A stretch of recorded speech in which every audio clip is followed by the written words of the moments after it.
무려 2달 동안 밤에 거의 잠을 잘 못 잤습니다.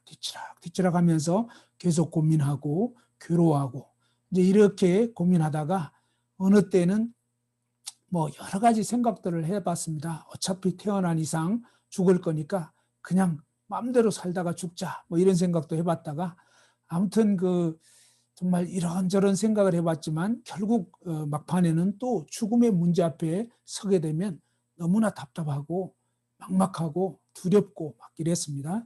참 이런 고민 가운데 있다가 우연하게 이 공원에 놀러 가게 됐고요. 거기서 이제 난생 처음으로 이 하나님 말씀, 성경에 대해서 들어보게 된 것입니다. 참 그런 말씀을 들어봤지만 처음에 저는 이해가 됐다고 했습니까? 전혀 아니었죠. 한 10번 정도를 들었고 또 개인 과외도 한 것처럼 개인적으로 말씀을 또 들어보고 했지만 아무리 들어도 이게 이해가 되지를 않았습니다. 그리고 제 것으로 이렇게 와닿지를 않는 거예요. 아마 이번에 처음 이런 말씀을 듣는 분들 또 그동안 이렇게 교회를 좀 다녔다 할지라도 정말 이 예수 그리스도를 확실하게 믿기 전까지는 이러한 내용들이 정말 내 것이 되지를 않습니다. 그리고 좀처럼 잘 이해가 되지 않기 때문에 이제 이런 부분에 대해서 한번 차근차근 생각해 보기를 원합니다. 오늘은 특별히 이런 인생의 4가지 근본 의문에 대해서 한 가지씩 생각을 해보기를 원하고요. 저는 이제 예수 그리스도를 확실히 알고 믿게 되면서 제가 가졌던 이런 의문이 그냥 눈 녹듯이 사라져 버린 거예요. 정말 놀랍게 해결이 되어버렸습니다. 그런데 이것이 이제 어떻게 해결이 됐는지를 좀 구체적으로 한번 말씀을 드리고 싶습니다. 첫 번째 제가 가졌던 의문은요, 나라는 존재는 도대체 누군가 이런 의문을 가졌는데 제가 왜 이런 의문을 갖게 됐냐면요. 저는 평상시에 그때 당시에 고등학교 1학년 때까지 저는 어떤 생각이 들었냐면 나는 마치 어떤 실패작이 아닌가 뭐 이런 생각, 굉장히 저 자신에 대해서 어떤 자존감이 있었습니다. 왜 그랬냐면요. 저는 국민학교 들어가기 전에 동네 아이들하고 이렇게 축구하고 막 이러면은 운동신경이 발달 안 돼가지고 운동을 잘 못한 거예요. 근데 참 마음에는 놀고 싶고 같이 어울리고 싶고 이러지만 이 축구를 잘 못하니까 동네 아이들이 저를 어떻게 했냐면 골키퍼를 세운 거예요. 골키퍼를. 그러면서 이제 자기네들은 막 공차러 나가는데 저보고는 골키퍼 세웠는데 저는 마음에 나도 이제 막 나가서 공차고 놀고 싶은데 못하니까 저보고 이제 골키퍼를 세운 거예요. 여러분 생각할 때 골키퍼의 사명이 무엇이라고 생각이 됩니까? 당연히 골키퍼는 골을 막아야 되는 거잖아요. 저도 그 정도는 압니다. 근데 너무 이상한 것은 뭐냐면 이 골키퍼를 서고 있는데 공이 오고 있어요. 공이 옆으로 이렇게 오면은 뭐 해야 되죠? 막아야 되잖아요. 저도 알아요. 근데 이상하게 공이 골대 안으로 딱 들어가고 나면 그때서야 제 몸이 움직이는 거예요. 그래서 매번 이렇게 골이 잘 들어가는 것입니다. 나도 괴롭더라고요. 그러면서 참, 야, 내가 왜 이러나. 분명히 공을 막아야 된다는 건 알겠는데 잘 안 되는 거예요. 참 그런 제 자신의 모습을 보고 좀 절망스럽기도 하고 이제 그렇게 시간을 지나면서 사실 국민학교 때는 뭐 다른 과목들은 좀 뭐 우수했던 것 같습니다. 그런데 유난히 이 체육 과목만 가였습니다. 저는 체육가였습니다. 그러니까 체육이 가. 그걸 떼고 그냥 체육가 그러면은 보통 이제 뭐 올림픽 IOC 위원이라든지 정몽준 뭐 회장님 뭐 이런 분들처럼 체육가 그러면 체육을 발전시키는 이런 분들이잖아요. 근데 저의 경우는 이 체육이 가였습니다. 그러다 보니까 너무너무 이 체육 시간이 싫었습니다. 그래서 많은 경우에는 주변 보고 대신 나가라고 합니다. 제가 이제 교실을 지키겠다고 하면서 사실 이 체육 시간이 너무 싫었고 괴로웠습니다. 그렇지만 뭐 어쩔 수 없이 제 기억에는 이제 초등학교 한 5학년 때인가 기억이 되는데 뜀틀 시험을 보는 시간이 있었습니다. 체육 시간에. 근데 이제 뜀틀에 대한 어떤 원리는 또 들었습니다. 뭐 이렇게 쭉 어느 정도의 거리에서 막 달려가잖아요. 달려고 나서 이제 두 발을 탁 이렇게 구르면서 그다음에 이제 이 뜀틀의 한 3분의 2 지점 앞쪽에 두 손을 이렇게 탁 짚어가지고 뒤로 이렇게 딱 밀치면서 그 다음에 발은 딱 벌려가지고 그 뜀틀을 넘어야 된다. 뭐 체육 선생님 얘기해주는 그 이론은 저도 잘 들었습니다. 아, 그렇게 해야 된다는 거 알겠어요. 그런데 너무 안타까운 것은 뜀틀 앞에 딱 가면요, 마치 제가 그 엉덩이가 부서질 것 같아요. 다리가 부서질 것 같고 막 이런 두려운 마음이 들어가지고 그 뜀틀 앞에 가서는 뜀틀을 넘지를 못하는 거예요. 근데 참 안타까운 일인지도 모르지만 아니 여학생들조차도 훌쩍훌쩍 뛰어넘는 거예요. 근데 남자인 제가 그 뜀틀을 무서워가지고 못 넘겠고 어떻게 할지는 못하겠는, 참 그럴 때 또 이제 좌절감이 느껴집니다. 정말 좀 비참한 마음도 들고, 야, 나는 왜 이렇게 운동을 못하나? 그리고 나는 왜 이렇게 두렵지? 이제 이런 그 마음이 들고 너무 비참했습니다. 그리고 이제 이 초등학교 때를 생각해 보면 저는 이제 지금은 정말 이렇게 하나님 말씀을 전하는 사람으로 바뀌어졌지만 제 초등학교 시절을 생각해 보면 저희 아버지가 저만 보면 너무너무 답답한 거예요.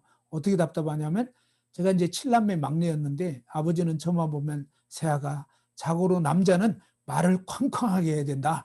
이렇게 이제 아버님은 저를 보고 너무 안타까우니까 그런 말씀하셨는데 그때마다 저는 주눅이 들어가지고 오히려 그냥 대답을 했는데요. 들립니까? 제가 대답했거든요.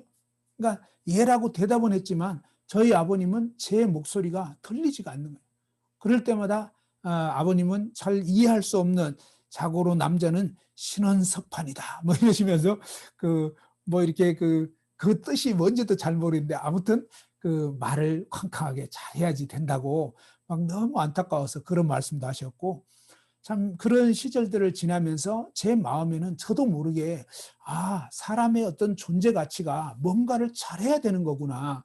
근데 잘해야 되는데 잘 안 되는 거예요.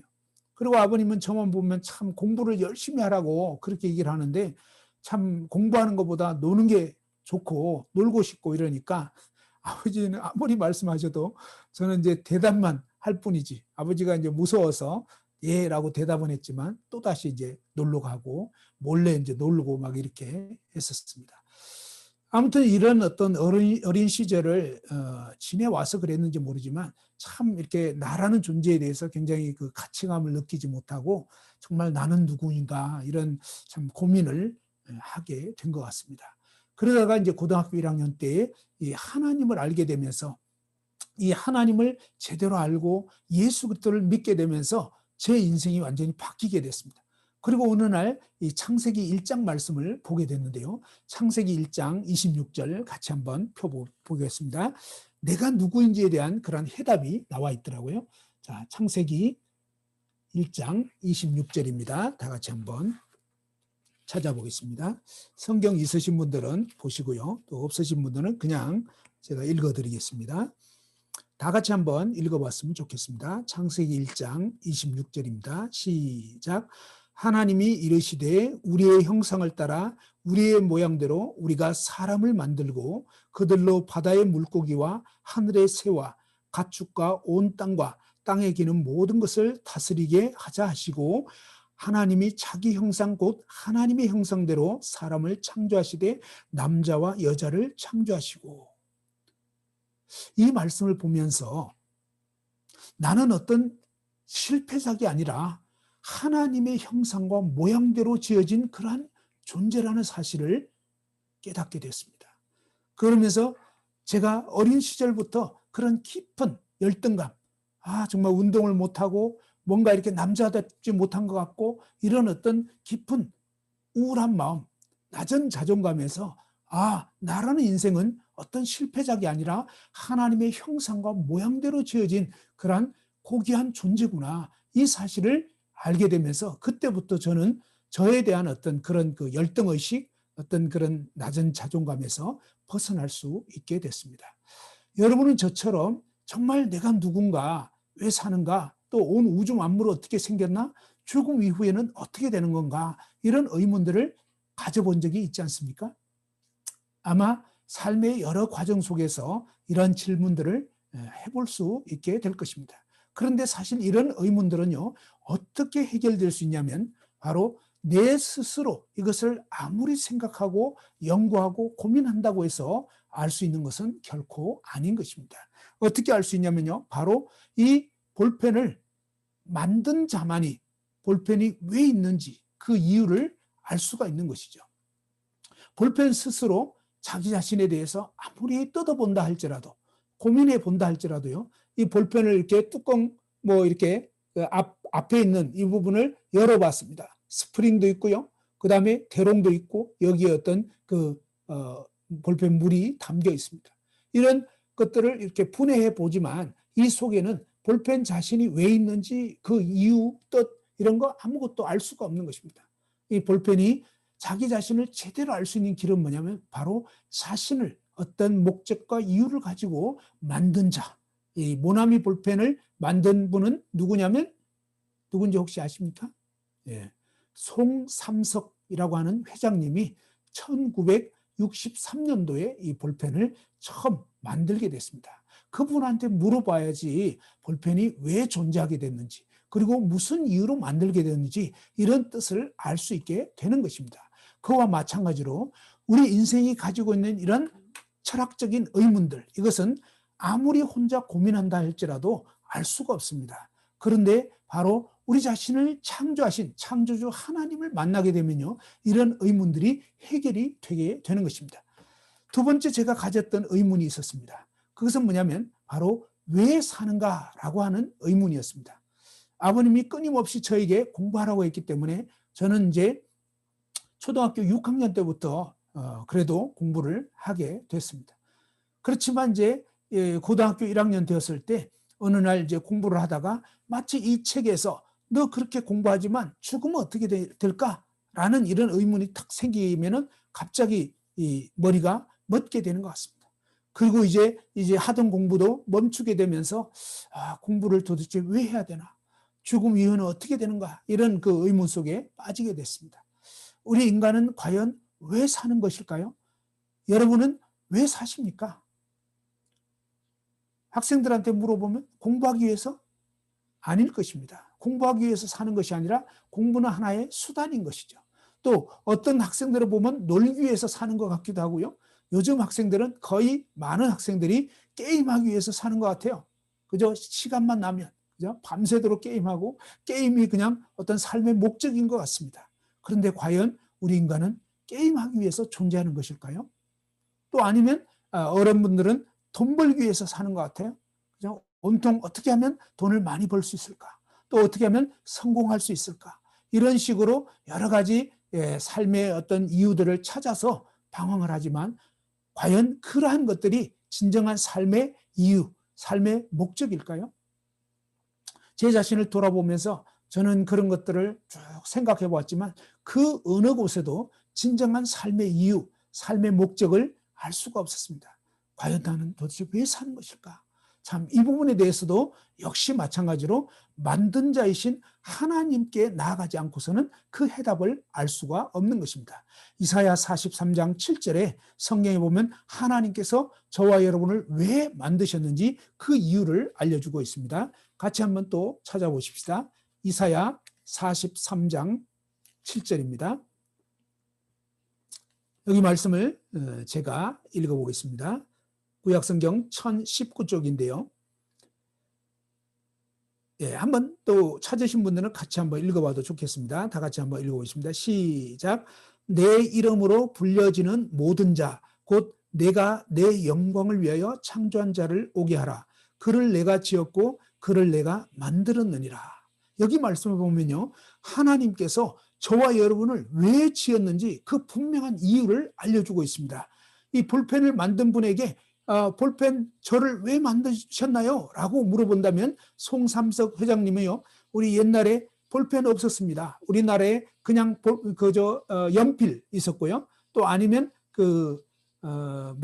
펜 같은 거 이런 거라든지 어떤 다른 쓰는 수단이 있었지만 여러 가지로 불편했습니다. 그때그때마다 잉크를 찍어야 한다든지 아니면 그 연필을 깎아야 된다든지 참 불편하고 이러는데, 그런데 뭐냐면 이 볼펜이라는 것을 어떤 일본에서 온 어떤 분이 볼펜을 쓰는 거 보고 박람회에 참석했다가 거기서 야, 저게 도대체 뭐지?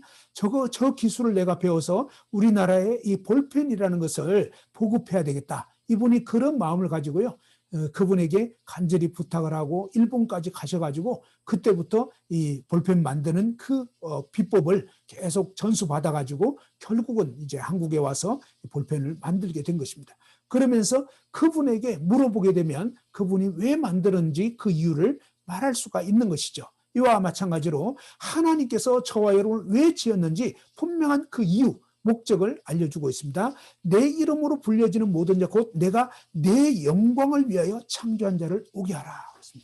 우리 인간은요, 바로 하나님 그분의 영광을 위해서, 하나님 그분을 위하여 살도록 저와 여러분을 지은 것입니다. 마치 볼펜은 쓰기 위해서 만든 그 목적을 갖고 있는 것처럼 저와 여러분은요, 놀기 위해서도 아니고 공부하기 위해서도 아니고 돈 벌기 위해서도 아니고 그저 어떤 다른 것을 위해서가 아니라 바로 하나님 그분의 영광을 위해서 하나님이 우리를 지으셨다고 하는 것입니다. 하나님 그분을 영화롭게 하는 것입니다. 영광이라는 것은 뭐냐면 영화로울 영자, 그 다음에 빛 광자입니다. 하나님 그분을 영화롭게 하고 그분을 높이는 것이 저와 여러분의 이런 인생의 진정한 삶의 이유, 목적이라고 하는 것입니다. 여러분은 그동안 왜 사셨습니까? 성경은 고린도전서 10장 30절에 보면 먹든지 마시든지 무엇을 하든지 다 하나님의 영광을 위해서 하라고 이렇게 말씀하고 있습니다. 사실 우리 인생은요, 우리를 지으신 그 하나님을 영화롭게 할 때가 가장 행복하고요, 가장 의미가 있고 가장 기쁘게 되어 있습니다. 실제적으로 이 삶을 살아가 보면 하나님이 아닌 자기 자신을 위해서 살고 자기 유익을 위해서 살아가 보면 살면 살수록 더 허망하고요, 아주 정말 그 허무한 느낌이 들 수밖에 없습니다. 이러한 이 삶의 이유와 목적대로 살아가는 삶에 대해서는 차후에 더 이제 자세히 알려드릴 것입니다. 이제 세 번째 제가 가진 의문이 있었습니다. 그것은 뭐냐면 바로 이 온 우주 만물은 도대체 어떻게 생긴 것일까? 왜 생긴 것일까? 저절로 생긴 것일까? 아니면 누가 만든 것인가? 이런 생각을 해보게 됐습니다. 이 부분에 대해서도 아무리 생각하고 아무리 고민해도 도저히 알 수가 없었습니다. 그런데 이제 이 하나님 말씀을 대하게 되면서 이러한 그 온 우주 만물이 도대체 어떻게 생겼는가, 이런 의문이요, 이 성경을 보면 너무나 명확하게 딱 나와 있습니다. 자, 창세기 1장 1절 말씀 한번 같이 찾아보겠습니다. 성경 맨 앞이죠. 성경 맨 앞에 창세기 1장 1절. 자, 이 말씀을 보면요, 다 같이 또 한번 읽어보겠습니다. 성경 맨 앞에 창세기 1장 1절입니다. 시작. 태초에 하나님이 천지를 창조하시니라. 언제요? 태초라고 했습니다. 이 태초라는 것은 바로 이 시간이 시작된 그 시점을 말하는 것입니다. 아주 오래전 태초에 하나님이 천지를, 온 우주와 지구를 창조하셨다.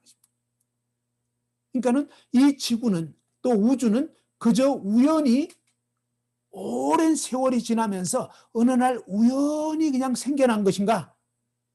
이 볼펜이 오랜 세월이 지나면서 어느 날 우연히 생겨난 것인가?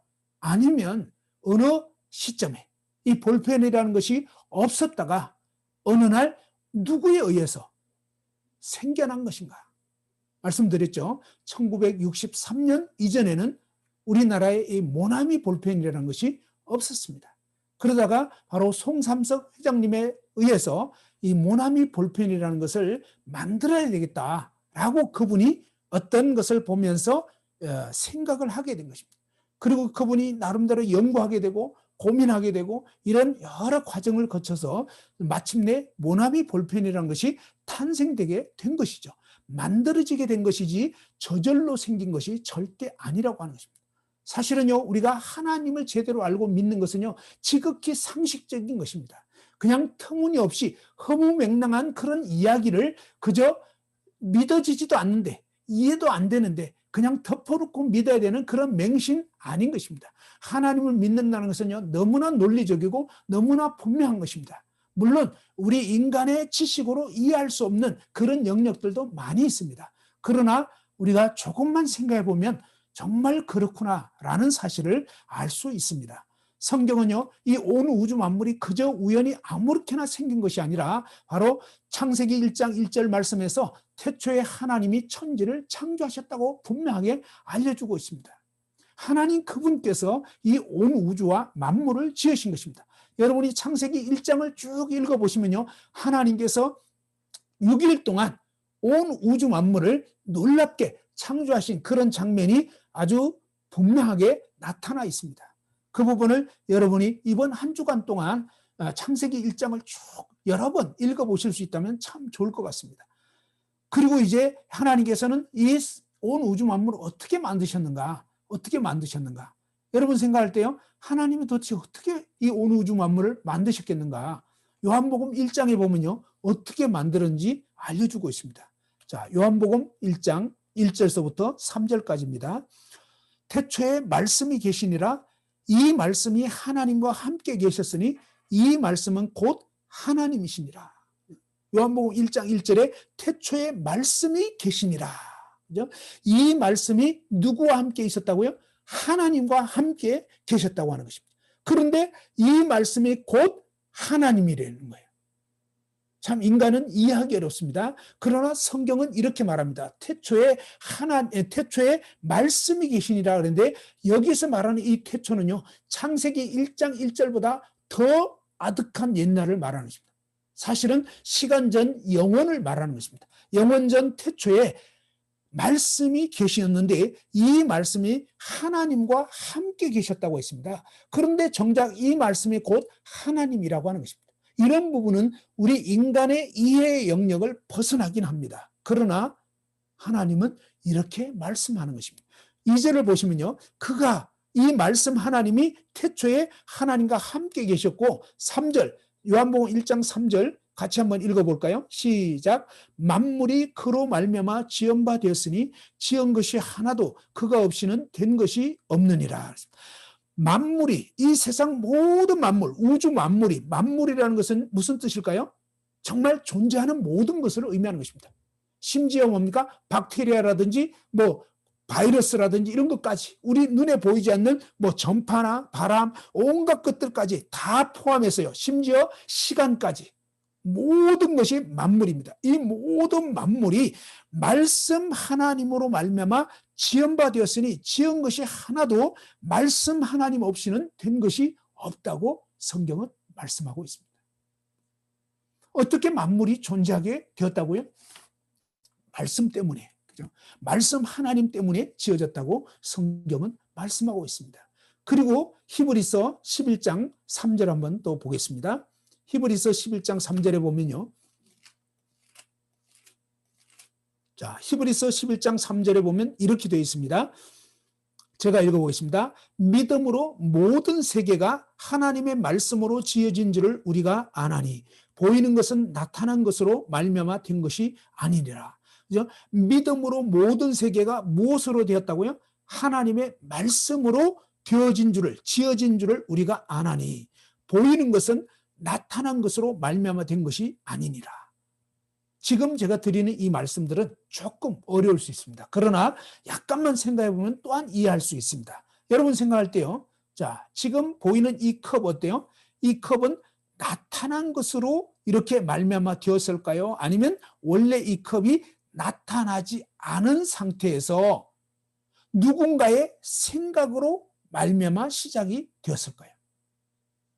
분명하죠? 이 컵이 나타났기 때문에 생긴 것이 아니고요. 이 컵은 원래 있지 않았던 것입니다. 있지 않았는데 요거는 이걸 뭐라 그러죠? 이런 컵을 뭐라 그러죠? 이거 코넬이라고 그랬던가요? 갑자기 제가 생각이 잘 안 나요. 자, 이 컵은 뭡니까? 잘 부서지지 않는, 잘 깨지지 않는 그런 아주 잘 만드는 그런 컵이잖아요. 그런데 이 컵이 어떻게 생겼냐면요. 먼저 그런 회사가 있었던 거죠. 그 회사의 사장님이 이 접시, 컵 이런 거 잘 깨지잖아요. 그래서 잘 안 깨지는 그런 좀 컵, 만들면 좋겠다. 그러면 어때요? 뭐 그런 컵을 만들면 아무튼 이 판매가 잘 될 것입니다. 그리고 좀 일반 컵보다는 비싸게 팔아도 잘 팔릴 것이다. 이제 이런 어떤 마음을 가지고요. 그런 것을 아마 직원들한테, 연구팀들한테 얘기를 했을 것입니다. 좀 안 깨지는 컵 만들 수 없어? 아니 깨지더라도 잘 안 깨지는 그런 컵. 그래야지 우리가 좀 제대로 돈도 벌 수 있고 또 소비자들도 좋지 않겠냐. 그죠? 이것이 무엇입니까? 바로 먼저 이 사람의 생각, 사람의 아이디어가 먼저 시작되는 것입니다. 그리고 그것이 어떻게 표현이 되나요? 말로 표현되는 것입니다. 말로. 야, 그런 컵 좀 만들어봐. 야, 너네 돈 받으면서 뭐 하고 있어? 그죠? 그러잖아요. 사장님은 이런 식입니다. 사장님은 보통 뭡니까? 생각한 다음에 말하는 것입니다.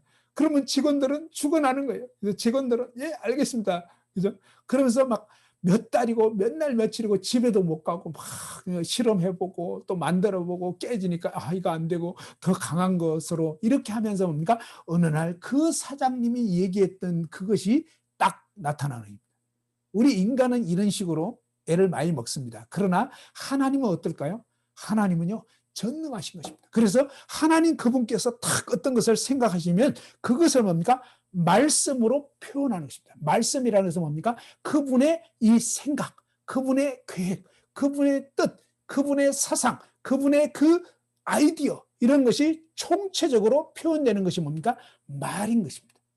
하나님의 말을 우리는 말씀이라고 하는 것입니다. 높임말로, 그죠? 바로 하나님 그분께서 생각하신 거, 그분이 계획하신 거, 그분이 어떤 아이디어를 가지신 거, 그분의 놀랍고 지혜로운 그것이 말씀으로 딱 표현되었을 때 태초에 하나님이 천지를 창조하시니라. 그러면서 뭡니까? 창세기 1장 3절에 보면 빛이 있으라 하시며 빛이 있었고, 그죠? 그 다음에 궁창 윗물과 아랫물로 나뉘어져라. 또 바다와 육지가 갈라져라. 그러면서 육지가 솟아나라. 그 다음에 각종 씨 맺는 채소들을 맺는 그런 채소들, 그 다음에 각종 종류대로 나무들, 과일들이 생겨나라고 말씀하는 것입니다. 그러면 어떻습니까? 하나님이 이 말씀한 그대로 되는 것입니다. 마치 우리가 깨지지 않는, 좀 잘 안 깨지는 컵 만들어라. 또 이제 글씨를 편리하게 쓸 수 있는 볼펜 좀 만들어봐. 또 이제 컴퓨터 만들어봐. 핸드폰 만들어봐. 전부 다 뭡니까? 말로 한 것입니다. 사람들이 생각하지 않기 때문에 믿지 않는 것입니다. 조금만 생각해 보면, 우리가 조금만 생각해 보면, 아, 그렇구나. 결국 뭡니까? 생각한 것들이 지금은 기차도 된 거고요. 비행기도 된 것입니다. 생각한 거.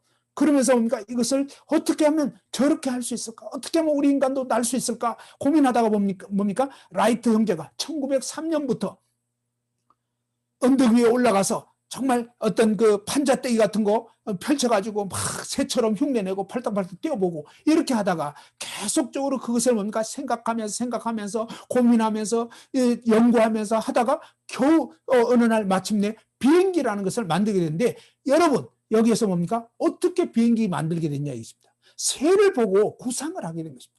다시 말해서 하나님이 먼저 만드신 하나님의 놀라운 아이디어를 보면서, 하나님의 놀라운 작품을 보면서 힌트를 얻은 것입니다. 그리고 그것을 생각하면서 어떻게 하면 저렇게 할 수 있을까? 아까 나라는 존재가 어떤 존재라고 했습니까? 바로 하나님의 형상과 모양대로 지어진 것입니다. 우리 인간은요, 하나님 그분처럼, 하나님은 생각하시는 분입니다. 하나님은 계획하시는 분이십니다. 하나님 그분은 정말 말씀하시고 만드시는 창조주이십니다. 없는 것을 있게 하시는 거예요. 그런데 우리 인간은 없는 것을 있게는 못합니다. 우리 인간은 있는 어떤 재료를 가지고 무언가를 만드는 것입니다. 그렇지만 어떤 의미에서, 제한적인 의미에서 뭡니까? 핸드폰이라는 것이 없었다가 지금 생겨난 거잖아요. 볼펜이라는 것이 없었다가 생겨났잖아요. 이런 의미에서 보면 마치 무에서 유를 창조하시는 그 하나님을 좀 닮았다는 것입니다. 완벽하지는 않지만, 그죠? 이런 의미에서 하나님 그분께서 우리를 그분을 닮도록 이렇게 만드셨기 때문에 우리 인간만이 유독 생각하면서 뭔가를 만들 수가 있는 것입니다. 창조주이신 그 하나님을 닮은 것입니다. 하나님께서 동식물들은 아니에요. 오직 인간만은 하나님 그분의 형상과 모양대로 지어서 이와 같이 하나님 그분을 닮아서 이런 일을 할 수 있도록 해 놓으신 것입니다. 아무튼 이 온 우주 만물을 하나님은요, 그분의 말씀으로 지으신 것입니다. 이 히브리서 11장 3절에 보면요, 믿음으로 모든 세계가 하나님의 말씀으로 지어진 줄을 우리가 아나니 보이는 이것은 나타났기 때문에 되어진 게 아니고 나타나기 이전에 누군가의 생각 속에 있었던 거예요. 다시 말해서 온 우주 만물을 지으신 창조주 하나님의 마음, 하나님 생각에 있었던 그것이 표현되기 시작하면서 온 우주 만물이 생겨나게 된 것입니다. 저는 고등학교 1학년 때 이 온 우주 만물이 도대체 어떻게 생겼는가? 중학교 때부터 쥐나론 배웠습니다. 저절로 생겼다고 그렇게 들었습니다. 그런데요, 만일 이 볼펜 보고 여러분에게 제가 이렇게 얘기한다고 한번 생각합시다. 이 볼펜요, 이거 누가 만든 게 아니라 저절로 생겼어요. 저절로 우연히 오랜 세월을 거쳐서. 이 블루투스 소리를 크게 확장시켜 주는 거, 이 블루투스 저절로 생겼다고. 그냥 어느 날 우연히 오랜 세월을 거치면서 그냥 될라다 보니까 생겼다. 또 이 컵 보고 그냥 우연히 될라다 보니까 생겼다. 이러면요, 아마 여러분 어떻게 생각이 되십니까? 아직 그 정도 나이는 아닌 것 같은데, 참 안타깝다고, 그죠? 그러지 않겠습니까? 예, 미친 사람만 그렇게 생각하는 것입니다.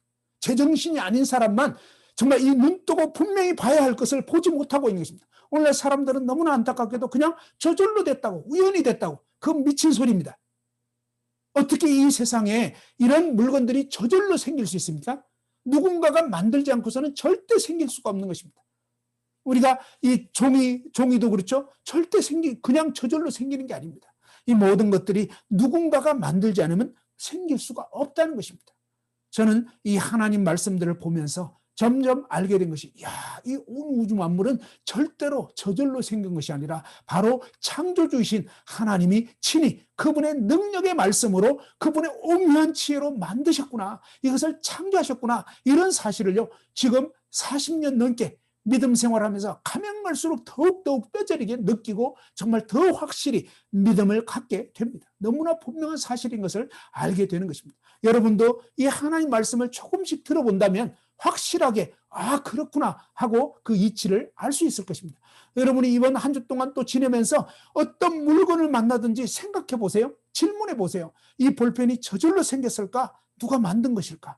의자는, 그죠? 또 컴퓨터는, 그러면서 뭡니까? 책상은, 아니면 이 입고 있는 옷이며 넥타이며 모든 것들에 대해서 다 질문해 보십시오. 저 책은 저절로 생긴 것인가?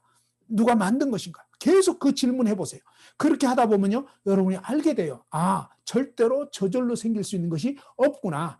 물건은 절대로 저절로 생길 수가 없습니다. 누군가가 만들지 않고는 생겨날 수가 없다는 것을 분명히 아셔야 되는 것입니다. 이 부분을 생각해 보다 보면요, 우리가 하나님의 존재를 이제 미루어 짐작할 수밖에 없고요, 알 수가 있는 것입니다. 자, 마지막 네 번째 질문에 대해서 알려드리겠습니다. 네 번째, 죽음 이후에 나는 어떻게 될 것인가? 이것이 사실은 저의 삶에서 가장 큰 고민이었습니다. 정말로 미치도록 괴로운 질문이었습니다.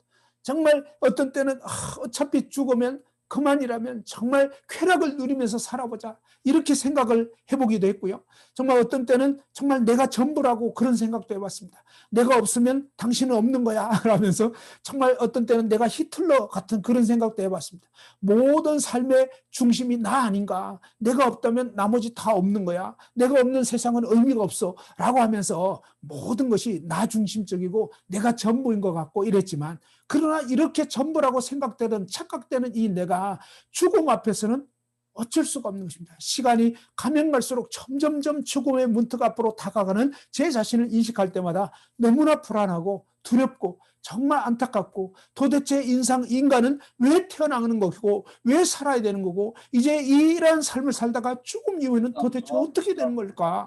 옛날에 제가 들었던 얘기는요, 정말 이 죽음 다음에 마치 이 황천을 떠다닌다.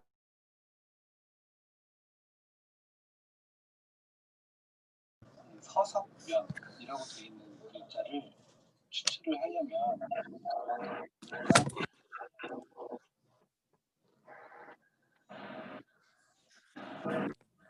죄송합니다. 잠깐 방송 사고가 있었습니다. 소리 조금 안 들렸죠? 예. 자, 소리 다시 들리죠? 예, 들리면 한번 손 들어서 표해 주시면 좋겠습니다. 소리 들리나요? 예, 좋습니다. 자, 죽음 이후에 어떻게 되는가? 이게 가장 중요한 문제이기 때문에 여기서 방송 사고가 난 것 같습니다. 자, 이제부터 정말 주의 깊게 한번 들어보십시오. 먼저 생각해 봐야 되는 게 있습니다. 그것은 뭐냐면 이 하나님의 말씀은요, 처음부터 끝까지 창세기 1장 1절부터 마지막 계시록까지 모든 말씀이요 진리라는 것입니다. 진짜라는 것입니다. 거짓말이 단 하나도 없는 것입니다. 이 하나님 말씀은 진리입니다. 진짜입니다. 자, 민수기 23장 19절 말씀 한번 찾아보겠습니다. 구약 성경 창세기, 출애굽기, 레위기, 민수기 해가지고 민수기 23장 19절 여기 보면 이렇게 되어 있습니다. 민수기 23장 19절 다 같이 한번 찾으신 분들은 읽어보겠습니다. 다 같이 한번 읽어보죠. 민수기 23장 19절 236쪽입니다. 시작. 하나님은 사람이 아니시니 거짓말을 하지 않으시고 인생이 아니시니 후회가 없으시도다. 어찌 그 말씀하신 바를 행하지 않으시며 하신 말씀을 실행하지 않으시랴. 하나님은 누가 아니라고요? 하나님은 사람이 아니라는 것입니다. 하나님은 우리 인간 같은 그런 존재가 아니라는 것입니다. 그렇기 때문에 어떠냐면 거짓말을 하신다고요? 하지 않는다고요? 하나님은 거짓말을 하지 않으신다는 것입니다. 여러분, 하나님은 창세기 1장 1절부터요 마지막 계시록까지 단 한 번의 거짓말도 하지 않으시는 진짜 말씀하시는 분이라는 것입니다. 이것은 여러분이 믿든지 안 믿든지 사실입니다. 여러분이 제가 이 송삼석 회장님이 모나미 볼펜 1963년도에 만들었습니다. 이렇게 얘기를 했지만 여러분 중에서 어떤 분들은 에이 그거 못 믿겠는데 이럴 수 있어요. 그렇잖아요. 그 다음에 제가 잘못 알고 얘기할 수도 있습니다. 그런데 저는요 이 검색을 통해서 사실은 확인하고 나서 지금 이 얘기를 하는 것입니다. 그런데 얘기를 했지만 여러분 중에서 제가 전한 이 얘기를 이 모나미 볼펜이라는 것은 1963년도에 송삼석 회장님이라고 하는 분이 연구해가지고 만든 겁니다. 이렇게 얘기를 했을 때 여러분이 그것을 사실로 받아들일 수도 있지만 의심하면서 에이 정말 그럴까? 라고 의심하는 분들은 끝나고 나서 네이버 검색해 보세요. 딱 나옵니다. 그러면 맞네 라고 할 것입니다. 그런 것처럼 뭡니까? 그런데 우리 인간은 때로 잘못 알고 얘기할 수도 있고요. 거짓말을 할 수도 있고 사기칠 수도 있습니다. 그러나 하나님은 어떤 분이냐? 하나님은요 나는 사람이 아니다. 그래서 거짓말 안 한다. 분명하게 얘기했습니다. 너무너무 놀라운 사실은요.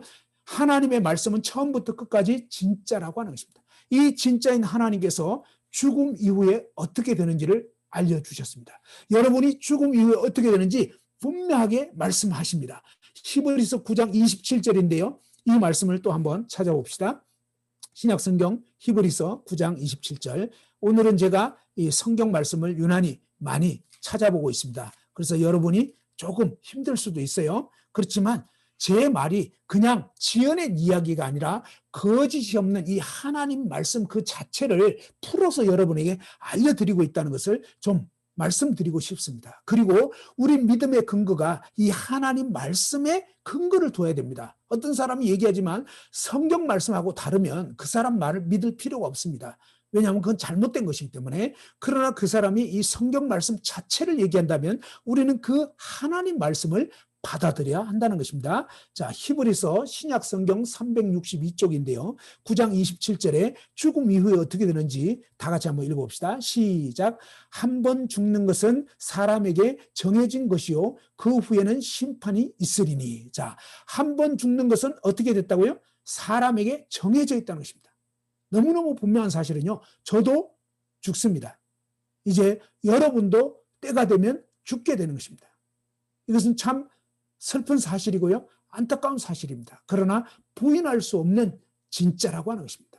하나님은요. 저와 여러분 모두가 한 번 죽는 것은 사람에게 하나님이 정해놓았다라고 말씀하십니다. 우리 인간의 목숨은 하나님께 달려있는 것입니다. 여러분이 그냥 죽고 싶다고 죽을 수 있는 것도 아니에요. 하나님 그분의 때에 여러분은 이제 이 세상을 떠날 수밖에 없습니다. 내가 더 살고 싶어도 하나님이 너 이제 그만 살아 하면은 우리는 가야 하는 것입니다. 그리고 내가 태어나고 싶지 않아도 하나님이 태어나게 하면 우리는 태어나는 것입니다. 그래서 우리 인생의 모든 생사화복을 주관하시는 분은 하나님이십니다. 그런데 하나님께서는요, 우리 인생이 이 삶을 살다가 이제 죽게 되면 많은 사람들이 어떻게 생각합니까? 죽으면 그만이다. 죽으면 끝이야. 하나님이 어디 있어? 뭐 천국 지옥 가봤어? 뭐 그런 건 없는 거야. 그런데 그것은요, 사람들의 생각입니다. 성경은 무엇이라고 말씀합니까? 한 번 죽는 것은 사람에게 정해진 것이고 그 후에는 심판이 있다고. 거짓이 없으신 하나님께서 여러분이 죽는 것은 반드시 정해져 있고요. 여러분이 정말로 하나님을 알고 예수 그리스도를 만남으로 인해서 영생을 얻게 되지 못한다면, 구원받지 못하게 된다면 안타깝게도 여러분은 영원한 지옥 불못에 떨어지게 된다고 거짓이 없은 하나님께서 분명하게 말씀해 주고 있습니다. 제가 이 말씀을 여러분에게 전해드리는 이유가 바로 그것 때문입니다. 제 자신도 그러한 고민 가운데서 너무너무 괴로웠기 때문에 정말로 이 밥맛이 떨어지고요, 살 수 없는 그런 지경이 됐습니다. 그렇기 때문에 여러분도 정말 이러한 죽음의 문제, 이것을 어떻게 해결받을 수 있냐? 바로 우리 인생을 지으신 하나님께서 이 죽음의 문제를 사실은 뭡니까? 해결될 수 있도록 사실은 해결책을 마련해 놓았던 것입니다. 그래서 여러분이 이 복음반 시간에 참석을 하시게 되면 저처럼 이 놀라운 죽음의 문제가 해결될 수가 있는 것입니다. 제 자신이 바로 그런 해결을 고등학교 1학년 때 받게 된 것입니다. 내가 진실로 너희에게는 내 말을 듣고 또 나 보내신 이를 믿는 자는 영생을 얻고 심판에 이르지 아니하나니 사망에서 생명으로 옮겼느니라. 정말 이 영원한 사망에서 영원한 생명으로 저는 고등학교 1학년 때 예수 그리스도를 믿음으로 옮겨져 버렸습니다. 영원한 생명 얻어버렸습니다. 심판에 이르지 않게 됐습니다. 여러분도 이 복음반 말씀을 차근차근 들어보시고 또 이해가 안 되면요, 제가 핸드폰 번호를 처음 시작하기 전에 알려놨습니다. 그래서 여러분이 그 번호를 잘 저장해 놓으셨다가 정말 나는 그래도 하나님 존재가 안 믿어진다, 나는 정말 이 성경이 안 믿어진다, 그러면요 정말 문자 보내주세요. 그리고 정말 저랑 통화도 하면 좋겠고요, 상담을 하면 좋겠습니다. 그래서 사실 안 믿을 수 없어요.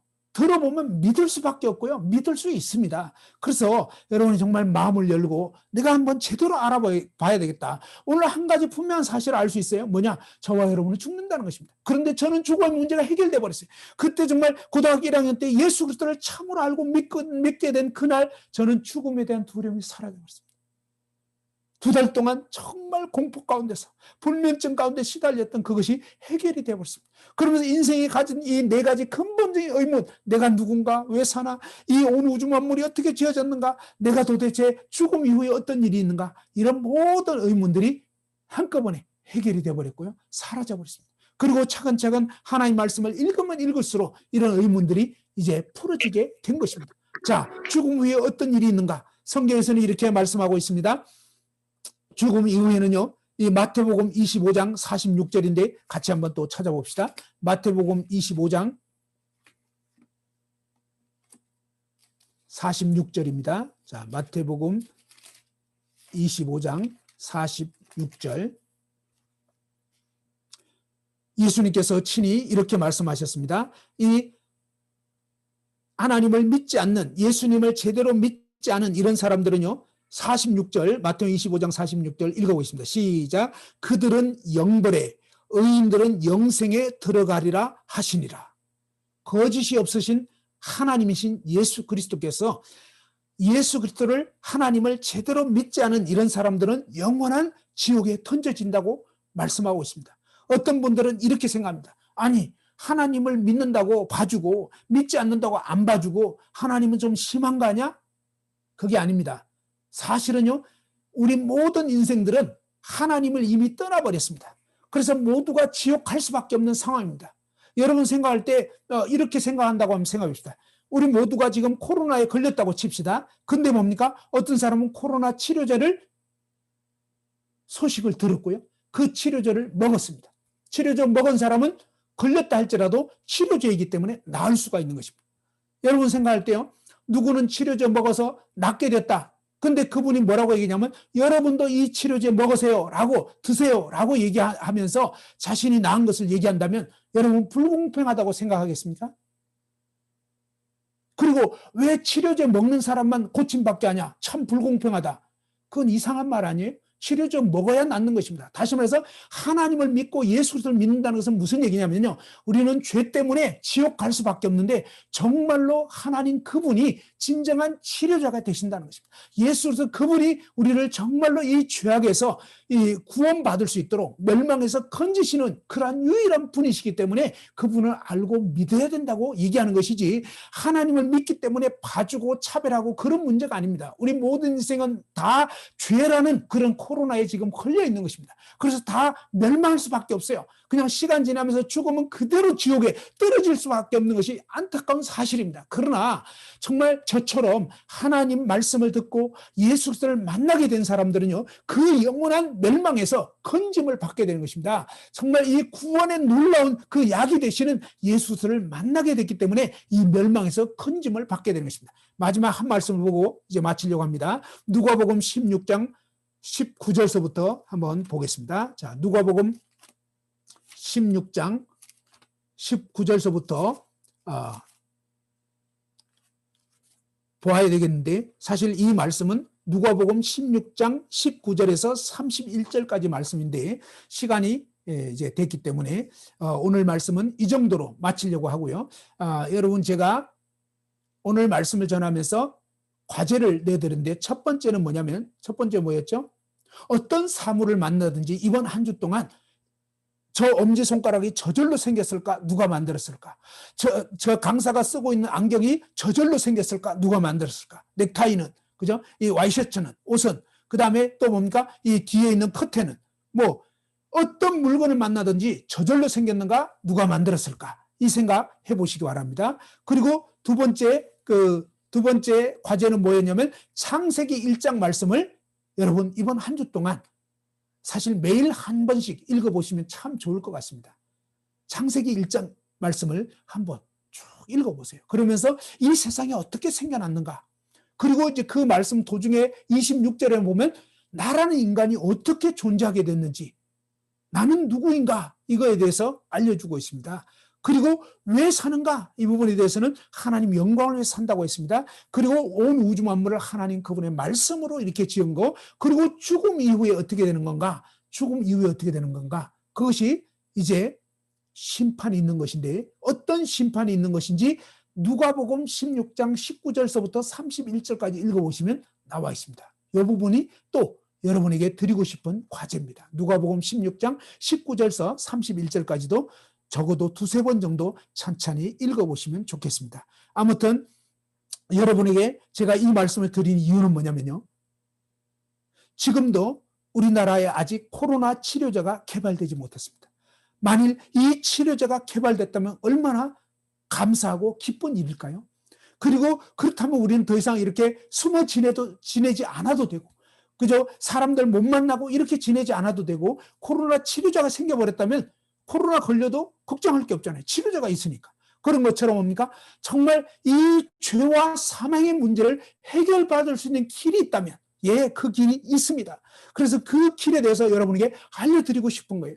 그리고 이 놀라운 소식을 통해서 여러분이 더 이상 두려움 가운데 살지 않고, 더 이상 무의미하고 무목적 가운데 살지 않고, 정말 진정한 삶의 의미와 목적 가운데서, 또 여러분이 무엇을 잘하고 못하고 관계없습니다. 사실 하나님 안에서 하나님은 우리의 존재 자체를 기뻐하는 거예요.